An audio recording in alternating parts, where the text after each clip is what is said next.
नमस्कार दोस्तों। देखिए, हम बात कर रहे थे, जो हमारी चर्चा चल रही थी वह चर्चा चल रही थी राजस्थान का एकीकरण। हम जो चर्चा कर रहे थे वह चर्चा कर रहे थे राजस्थान एकीकरण। राजस्थान एकीकरण। राजस्थान एकीकरण के अंतर्गत हमने दो भाग जो है वो पढ़ लिए थे। राजस्थान एकीकरण के अंतर्गत हमने दो पार्ट जो है पढ़ लिए थे। आज जो हम चर्चा करेंगे वह चर्चा करेंगे राजस्थान एकीकरण के पार्ट थर्ड। आज जो हमारी चर्चा रहेगी वो है चर्चा रहेगी राजस्थान एकीकरण का पार्ट थर्ड। हमने पार्ट जो दो पढ़े थे उसके अंतर्गत राजस्थान एकीकरण के पहले भाग में हमने सामान्य परिचय पर चर्चा की थी, जबकि पार्ट टू के अंतर्गत हमने राजस्थान एकीकरण के जो पहला दूसरा और तीसरा चरण था उन चरणों को पूरा पढ़ लिया था। तो आज पार्ट तीन के अंतर्गत हम जो चर्चा करेंगे वह चर्चा करेंगे राजस्थान एकीकरण का चतुर्थ चरण। तो आज जो हम चर्चा करेंगे वो एकीकरण का कौन सा चरण लेंगे? चतुर्थ चरण। तो हेडिंग डाल लीजिए, चतुर्थ चरण। राजस्थान एकीकरण के चतुर्थ चरण की बात करें तो यह जो चतुर्थ चरण का गठन हुआ था वह हुआ था 30 मार्च 1949 को। इसका गठन जो हुआ था चतुर्थ चरण का वो कब हुआ था? 30 मार्च 1949 को राजस्थान एकीकरण का चौथा चरण जो है वह हुआ था।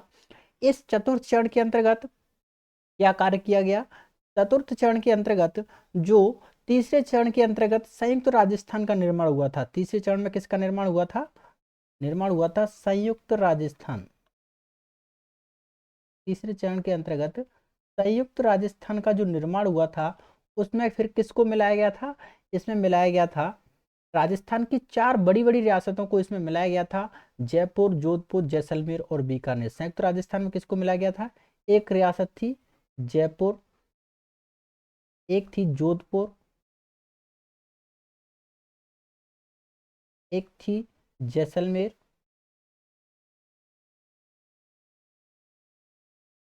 और एक रियासत थी वह थी बीकानेर। मतलब राजस्थान की चार बड़ी बड़ी जो रियासत थी उन रियासतों को राजस्थान एकीकरण के चौथे चरण में किस में मिलाया गया था? संयुक्त राजस्थान में मिलाया गया था। फिर इनका जो नाम रखा गया, संयुक्त राजस्थान प्लस चार ये रियासतें मिलकर के जो संघ बनाया गया उसका जो नाम रखा गया वह नाम रखा गया था संयुक्त बृहद राजस्थान। संयुक्त बृहद राजस्थान नाम क्या रखा गया? नाम रखा गया था संयुक्त बृहद राजस्थान। राजस्थान नाम रखा गया था किसका? चतुर्थ चरण का। चतुर्थ चरण में कौन कौन से कार्य हुए थे? देखिए, पहली बात तो ये कि 30 मार्च को आपको पता होगा राजस्थान दिवस मनाया जाता है। राजस्थान दिवस कब मनाया जाता है? वो मनाया जाता है 30 मार्च।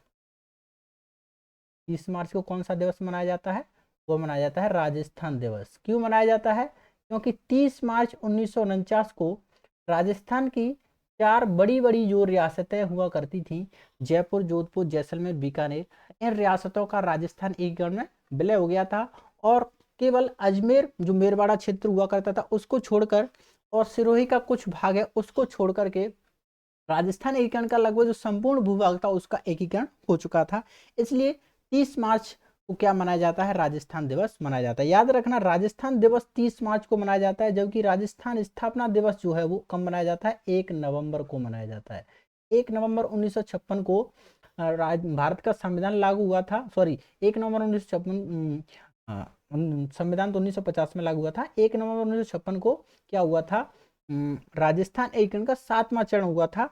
और इसी समय फिर क्या होता है? राजस्थान को राज्य के रूप में मान्यता मिलती है। इसलिए राजस्थान स्थापना दिवस कब मनाया जाता है? 1 नवंबर को। 1 नवंबर को क्या मनाया जाता है? वो मनाया जाता है राजस्थान स्थापना दिवस। राजस्थान स्थापना दिवस तो मनाया जाता है हमारा 1 नवंबर को। और राजस्थान दिवस हुआ मनाया जाता है, हुआ मनाया जाता है केवल 30 मार्च को। ठीक है ना? तो राजस्थान एकीकरण के चौथे चरण में जो निर्माण हुआ था वो संयुक्त बृहद राजस्थान का निर्माण हो गया था। इसमें जो पहले प्रधानमंत्री का पद हुआ करता था, चतुर्थ चरण के अंतर्गत क्या क्या कार्य हुए उन पर चर्चा करें तो पहले जो प्रधानमंत्री का पद हुआ करता था वह पद समाप्त हो गया था। और कौन सा पद आया गया था, उसकी जगह मुख्यमंत्री का, प्रधानमंत्री पद की जगह किसका पद आया था, मुख्यमंत्री का। तो चतुर्थ चरण के अंतर्गत जो मुख्यमंत्री थे, मुख्यमंत्री बनाए गए थे वह थे हीरालाल शास्त्री जी। कौन थे, चतुर्थ चरण के अंतर्गत मुख्यमंत्री थे वह थे हीरालाल शास्त्री साहब। ठीक है। उसके बाद बात करें राज प्रमुख, राज प्रमुख किसे बनाया गया, राज प्रमुख बनाया गया जयपुर के महाराजा थे मानसिंह द्वितीय। मानसिंह सेकंड को क्या बनाया गया था, राज प्रमुख बनाया गया था। ये कहाँ के राजा थे, ये राजा थे जयपुर के। ठीक है। और महाराज प्रमुख जो बनाया गया था, एक इसमें नया पद सृजित किया गया था, कौन सा, वह सृजित किया गया महाराज प्रमुख। महाराज प्रमुख, महाराज प्रमुख बनाया गया उदयपुर के महाराणा भूपाल सिंह को। भूपाल सिंह, भूपाल सिंह कहाँ के महाराणा थे, ये उदयपुर महाराणा थे। उदयपुर महाराणा भूपाल सिंह को क्या बनाया गया था, महाराज प्रमुख बनाया गया था। और राजस्थान एकीकरण के चौथे चरण का जो उद्घाटन किया गया था, वो सरदार वल्लभ भाई पटेल द्वारा उसका क्या किया गया था, उद्घाटन किया गया था। लिख लीजिए, उद्घाटनकर्ता, उद्घाटनकर्ता कौन थे, सरदार वल्लभ भाई पटेल। सरदार वल्लभ भाई पटेल।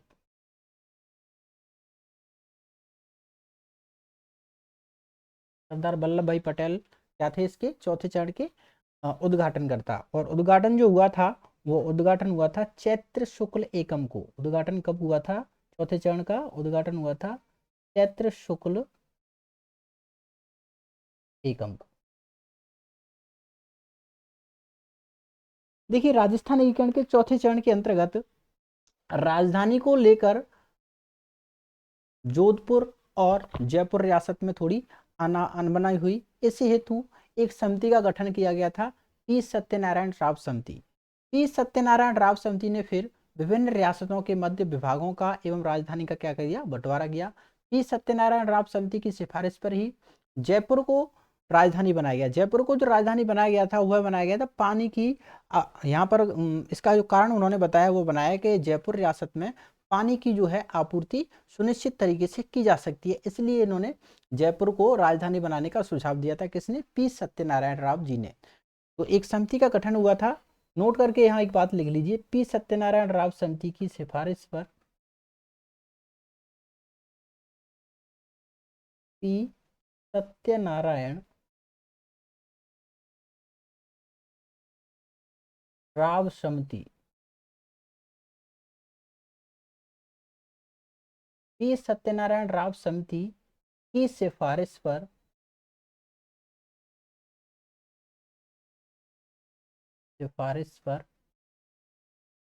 जयपुर को राजधानी बनाया गया था। जयपुर को राजधानी बनाया गया था।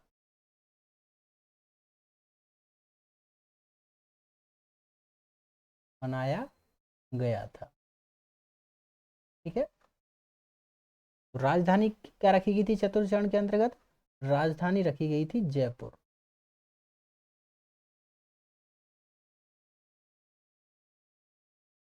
राजधानी किसे बनाया गया था, जयपुर को राजधानी बनाया गया था। जबकि हाईकोर्ट जो है वह कहाँ रखा गया था, वह रखा गया था जोधपुर में। हाईकोर्ट, न्यायालय, न्यायालय कहाँ रखा गया, न्याय विभाग जो दिया गया वह दिया गया जोधपुर को। जबकि कृषि विभाग किसको दिया गया, भरतपुर को।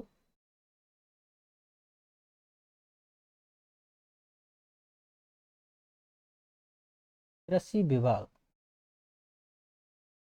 कृषि विभाग दिया गया किसको, भरतपुर को। जबकि शिक्षा विभाग जो है,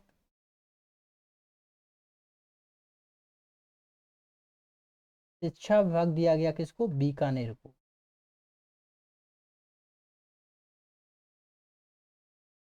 वन एवं सहकारी विभाग दिया गया कोटा को।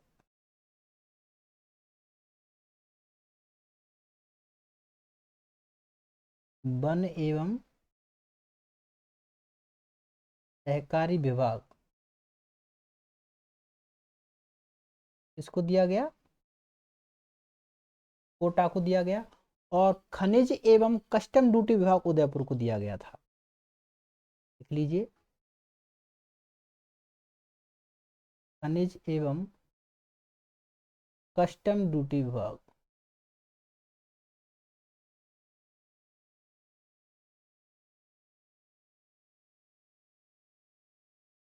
खनिज एवं कस्टम ड्यूटी विभाग किसको रखा गया? वो रखा गया था उदयपुर में। इस तरह से विभागों का जो बंटवारा है वो विभिन्न रियासतों के मध्य हुआ। एक बात याद रखना, जोधपुर के महाराजा थे हनुमंत सिंह। जोधपुर के महाराजा हनुमंत सिंह जो है वह पाकिस्तान में मिलना चाहते थे। वह राजस्थान की बजाय किस में मिलना चाहते थे? भारत देश की बजाय पाकिस्तान में मिलना चाहते थे। तो उनकी एक योजना बनाई गई थी। इस योजना का पर्दाफाश जो है वो एक समाचार पत्र में हुआ था, रियासती रियासती नामक समाचार पत्र में इस योजना का पर्दाफाश हुआ था, जो किसके द्वारा प्रकाशित किया जाता था? सुमनेश जोशी जी के द्वारा प्रकाशित किया जाता था। तो इनकी चर्चा करते हैं अगले पेज पर। नोट करके एक बात लिख लीजिए, जोधपुर महाराजा हनुमंत सिंह, जोधपुर महाराजा हनुमंत सिंह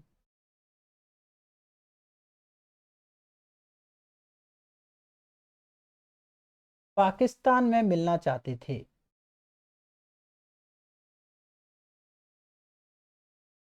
पाकिस्तान में मिलना चाहते थे।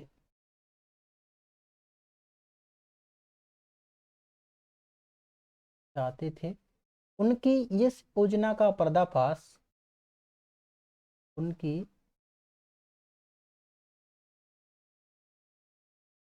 इस योजना का पर्दाफाश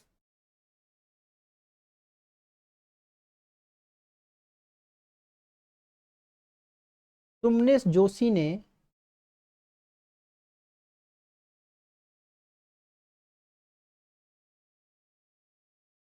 सुमनेश जोशी ने अपने समाचार पत्र रियासती में किया।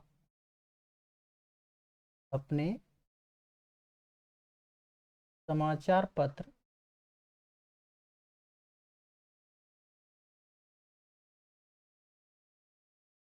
रियासती में किया। तो जोधपुर के महाराजा हनुमंत सिंह जो है वो कहाँ मिलना चाहते थे? पाकिस्तान में मिलना चाहते थे। लेकिन उनकी इस योजना का पर्दाफाश जो है वो किसने कर दिया? सुमनेश जोशी ने अपने समाचार पत्र रियासती में कर दिया। ठीक है। और चौथे चरण के अंतर्गत एक बात और याद रखना, यहाँ पर जो शपथ लेने वाले मंत्री थे उनके नाम और याद रखना। तो हेडिंग डालो, शपथ लेने वाले मंत्री।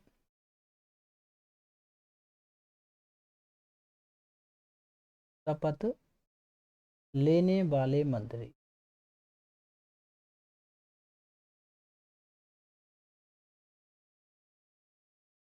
शपथ लेने वाले मंत्रियों में बात करें तो एक मंत्री थे हमारे नरसिंह कछवाहा।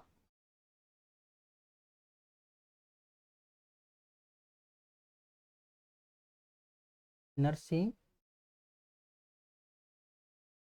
कछवाहा। एक मंत्री थे हनुमंत सिंह, जोधपुर के महाराजा थे हनुमंत सिंह। नरसिंह कछवाहा का संबंध जयपुर रियासत थे साहब। हनुमंत सिंह ये कहाँ के शासक थे? ये जोधपुर के शासक थे।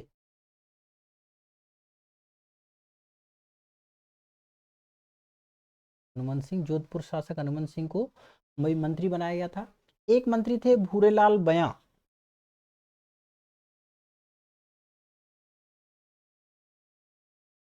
भूरेलाल बयां। एक मंत्री बनाया गया रघुवर दयाल गोयल को।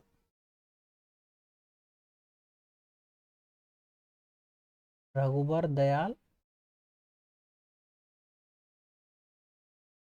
गोयल को।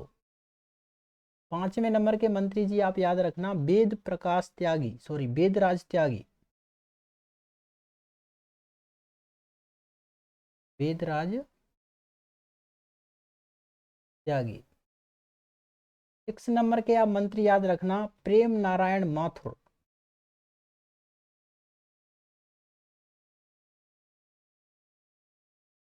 प्रेम नारायण माथुर। 7वें नंबर के मंत्री याद रखना आप, सिद्धराज टड्डा।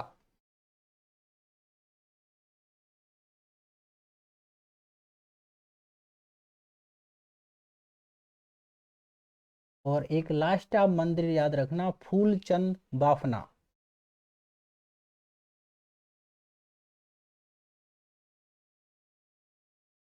फूलचंद बाफना। तो ये राजस्थान एकीकरण के चतुर्थ चरण के अंतर्गत शपथ लेने वाले मंत्री थे। हालांकि एक दो कथन और मिलते हैं, एक मिलता है हमारा राम मनोहर लोहिया जी का और एक जय नारायण व्यास जी का।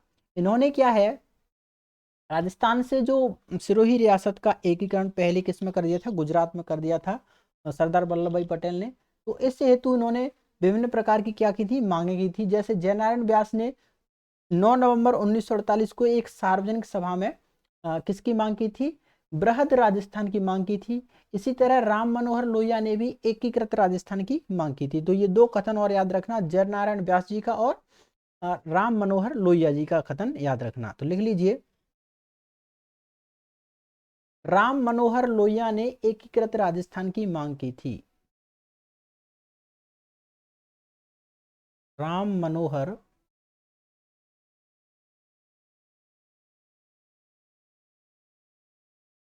लोहिया ने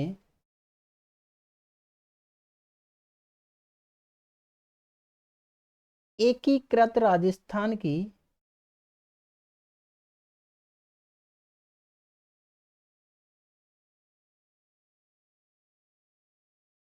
मांग की थी।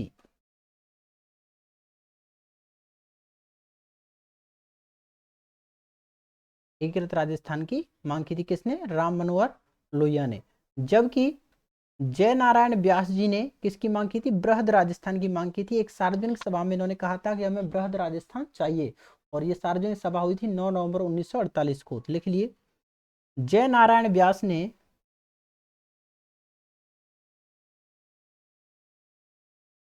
जय नारायण व्यास ने 9 नवंबर 1948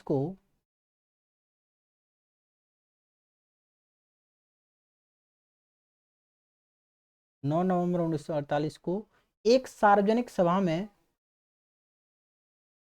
एक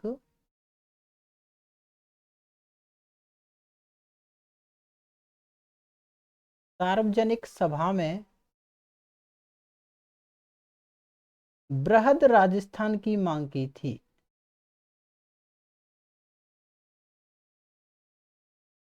बृहद राजस्थान की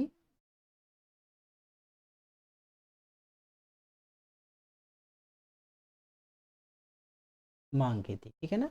तो जय नारायण व्यास ने एक सार्वजनिक सभा में बृहद राजस्थान की मांग की थी 9 नवंबर 1948 को, जबकि राम मनोहर लोहिया ने एकीकृत राजस्थान की मांग की थी। तो यह जो घटना हुई थी, यह घटना थी राजस्थान एकीकरण के चतुर्थ चरण की। अब राजस्थान एकीकरण के 5वें चरण में क्या होता है, गठन तो इसका होता है 15 मई 1949 को, लेकिन इसमें मत्स्य संघ जो पहले चरण में बन चुका था, उस मत्स्य संघ को किसमें मिलाया जाता है, उसको मिलाया जाता है बृहद संयुक्त बृहद राजस्थान में मत्स्य संघ को मिलाया जाता है। फिर उसका नाम जो पड़ जाता है 5वें चरण में, वो पड़ जाता है बृहदतर राजस्थान। और 5वें चरण की एक ही बात याद रखना, इसमें होता क्या है कि भरतपुर और जो धौलपुर की जनता थी, वो उनकी भाषा थोड़ी किससे मिलती जुलती है, थोड़ी उत्तर प्रदेश से सीमा लगती है, इसलिए उत्तर प्रदेश से थोड़ी भाषा उसकी मिलती जुलती है, ब्रज भाषा का थोड़ा प्रभाव है। तो भरतपुर और धौलपुर की जो जनता है, वो भाषा के आधार पर कहाँ मिलना चाहती थी, उत्तर प्रदेश में मिलना चाहती थी। इस हेतु फिर एक समिति का गठन किया गया था, डॉक्टर शंकर देवराय समिति। डॉक्टर शंकर देवराय समिति ने यहाँ पर क्या कराया, फिर जनमत संग्रह कराया, और जनमत संग्रह के आधार पर वोट जो एकत्रित हुए, उसके आधार पर फिर इन्होंने इसका राजस्थान में क्या कर दिया, विलय कर दिया, किसका, भरतपुर एवं धौलपुर की रियासतों का। तो ये जो घटना हुई थी, वो 5वें चरण के अंतर्गत घटना हुई थी। एक बार उस पर भी चर्चा कर लेते हैं। तो हेडिंग डाल लीजिए, 5वां चरण। अगला पेज ले लेते हैं, 5वां चरण।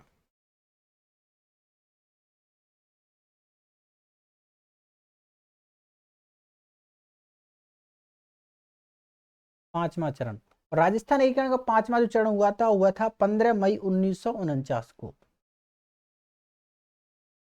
15 मई 1949 को राजस्थान एकीकरण का 5वां चरण हुआ था। इसमें हुआ क्या था, जो संयुक्त बृहद राजस्थान का निर्माण हुआ चतुर्थ चरण में, तो चतुर्थ चरण में जो संयुक्त बृहद राजस्थान बना था उसमें किसको मिलाया गया, मत्स्य संघ को मिलाया गया। तो लिख लीजिए, एक तरफ तो था संयुक्त बृहद राजस्थान,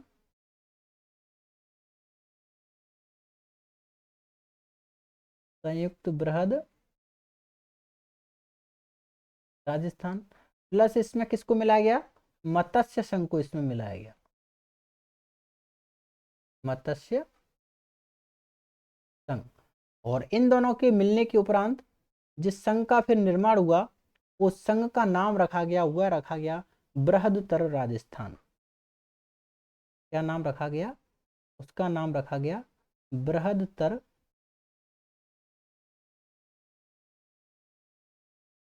राजस्थान। ठीक है। और इस 5वें चरण की मुख्य जो घटना थी वो यही थी कि भरतपुर एवं धौलपुर की जो जनता थी वो किस में मिलना चाहती थी, भाषाई आधार पर उत्तर प्रदेश में मिलना चाहती थी। तो इस बात को लिख लीजिए, भरतपुर और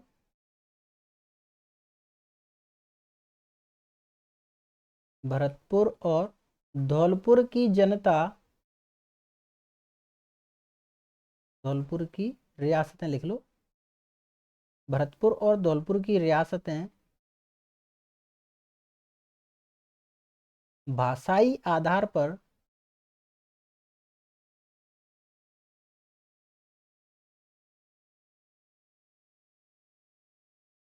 भाषाई आधार पर उत्तर प्रदेश में मिलना चाहती थी, उत्तर प्रदेश में मिलना चाहती थी। इस हेतु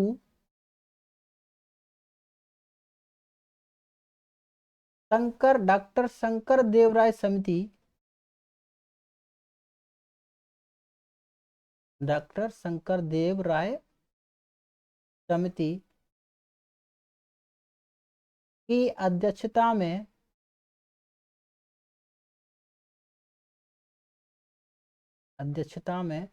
जनमत संग्रह के आधार पर, जनमत संग्रह के आधार पर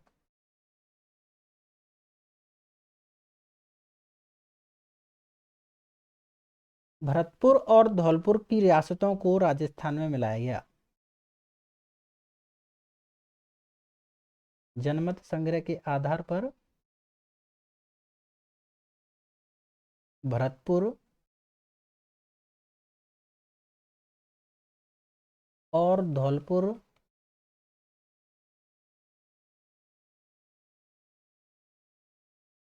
की रियासतों को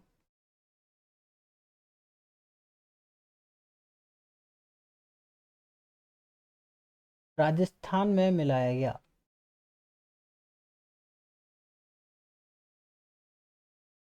राजस्थान में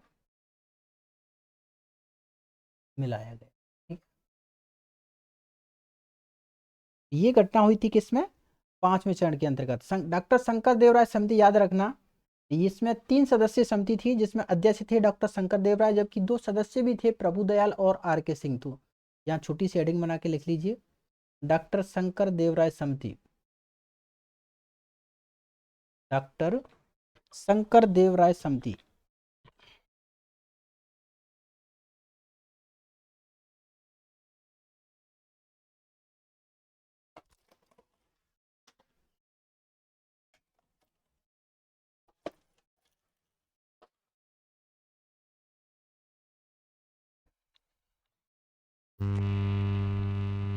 हाँ, अब लिखिए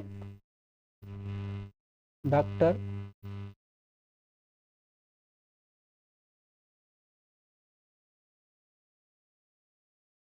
शंकर देव राय समिति।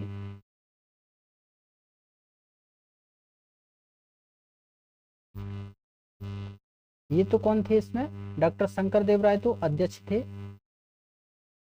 इनके आगे तो लिख लीजिए, ये कौन थे, ये तो स्वयं अध्यक्ष थे। जबकि इसमें बात करें सदस्यों की, तो इसमें 2 सदस्य भी थे, प्रभुदयाल और आर के सिंह। प्रभुदयाल और एक नाम है आर के सिंह। ठीक है, तो ये घटना घटित हुई थी किसमें, राजस्थान एकीकरण के 5वें चरण में। 5वां चरण डाल लिया आपने। अब बात करते हैं राजस्थान एकीकरण के 6वें चरण की। देखिए हेडिंग डाल लीजिए, 6वां चरण।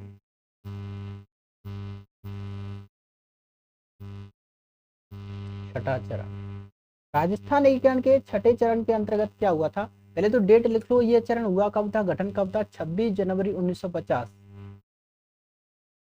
26 जनवरी 1950, इसी दिन भारत का क्या है, संविधान भी लागू हुआ था। तो बृहत्तर जो राजस्थान निर्माण हो गया था 5वें चरण के अंतर्गत, जो बृहत्तर राजस्थान का निर्माण हो गया था, उसमें फिर किसको मिलाया गया था, सिरोही को मिलाया गया था। बृहत्तर राजस्थान, जिसका निर्माण किसके चरण के अंतर्गत हो चुका था, 5वें चरण के अंतर्गत हो चुका था।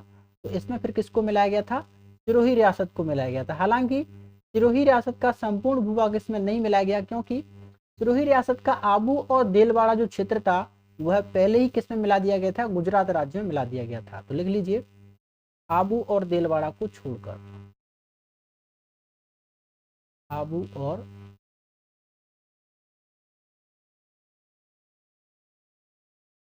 देलवाड़ा को छोड़कर,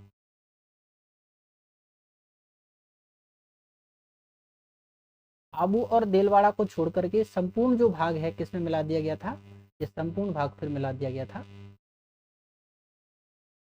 वह राजस्थान में मिला दिया गया था। ठीक है,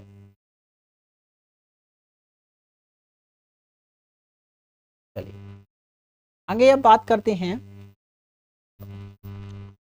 वह बात करते हैं कि 26 जनवरी 1950 को जो भारत का संविधान लागू हुआ, तो यहाँ से क्वेश्चन बनता है 6वें चरण से कि राजस्थान को राजस्थान शब्द की संवैधानिक मान्यता कब मिली। तो राजस्थान को राजस्थान शब्द की जो संवैधानिक मान्यता है वो कब मिली थी, 26 जनवरी 1950 को। तो नोट करके एक बात लिख लीजिए, राजस्थान को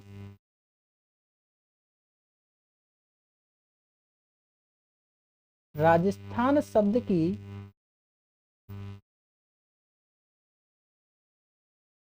राजस्थान को राजस्थान शब्द की संवैधानिक मान्यता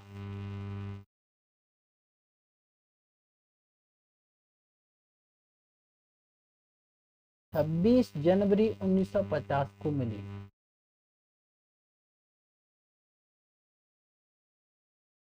26 जनवरी 1950 को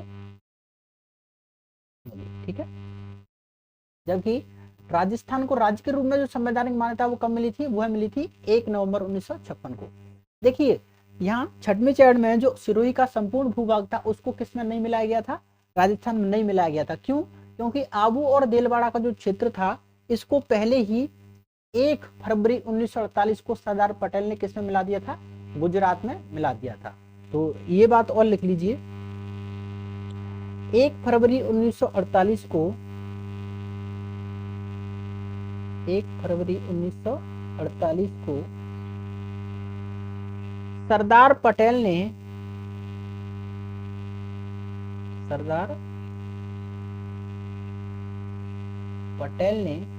सिरोही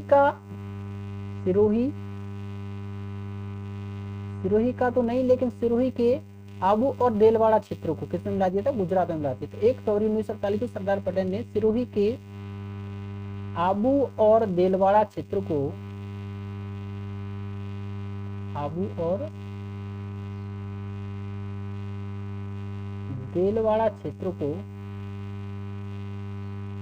गुजरात राज्य में मिला दिया था।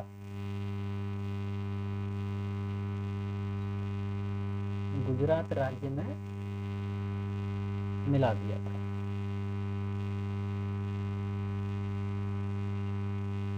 ठीक है, ये डेट याद रखना, 1 फरवरी 1948 अभी किसी एग्जाम पूछी नहीं गई है, लेकिन पूछी जा सकती है भविष्य में। जब 1 फरवरी 1948 को सिरोही के आबू और देलवाड़ा क्षेत्र को गुजरात में मिला दिया गया, तो जो गोकुल भाई भट्ट थे वो सिरोही के नेता थे, वह चाहते थे कि संपूर्ण जो सिरोही क्षेत्र है वह किसमें मिलाया जाए, राजस्थान में मिलाया जाए। इस हेतु बलवंत सिंह मेहता और गोकुल भाई भट्ट ने सिरोही को राजस्थान में मिलाने हेतु क्या किया, आंदोलन भी किया था। तो जब आंदोलन वो कर रहे थे तो हीरालाल शास्त्री ने सरदार पटेल को एक पत्र लिखा कि सिरोही का अर्थ गोकुल भाई भट्ट है और गोकुल भाई भट्ट के बिना हम क्या नहीं चला सकते, राजस्थान नहीं चला सकते। तो फिर बाद में 7वें चरण में क्या होता है, सिरोही का जो आबू और देलवाड़ा क्षेत्र है उसको भी किसमें मिला दिया जाता है, राजस्थान में मिला दिया जाता है। तो ये 2 बात और लिख लीजिए। गोकुल भाई भट्ट व बलवंत सिंह मेहता ने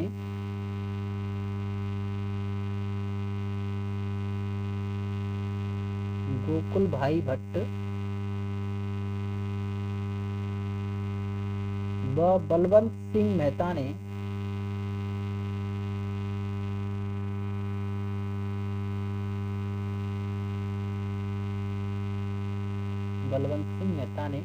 सिरोही को राजस्थान में मिलाने हेतु आंदोलन किया।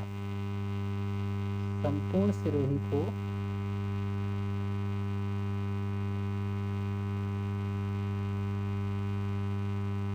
राजस्थान में मिलाने हेतु आंदोलन किया।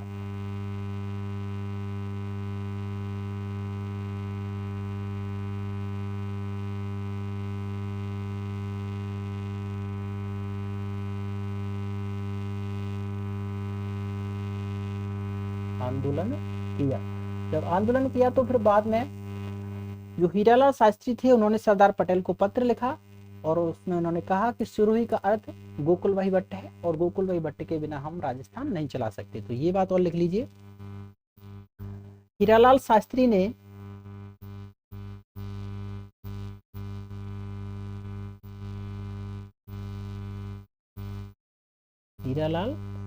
ने सरदार पटेल को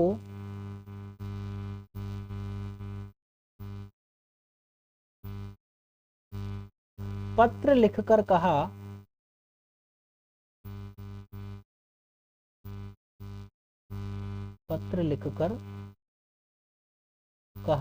कि सिरोही का अर्थ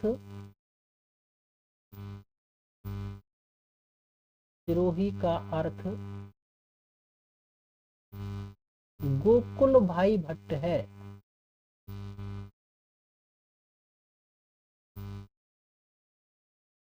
सिरोही का अर्थ गोकुल भाई भट्ट है और उनके बिना हम राजस्थान नहीं चला सकते। और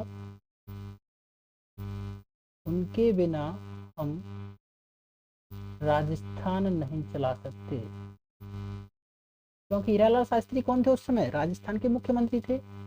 राजस्थान नहीं चला सकते।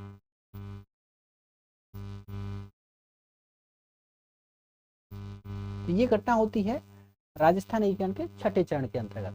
बाद में फिर भारत देश का जो एकीकरण चल रहा था उसी समय भाषाई आधार पर राज्य गठित होने की मांग उठती है और सबसे पहले आंध्र प्रदेश को भाषा के आधार पर राजस्थान का नया राज्य बनाया जाता है। और अधिक राज्य बनाने के लिए जो आंदोलन भारत में और अधिक होते हैं भाषाई आधार पर राज्य बनाने हेतु, तो राज्य बनाने हेतु एक आयोग का गठन किया जाता है, राज्य पुनर्गठन आयोग।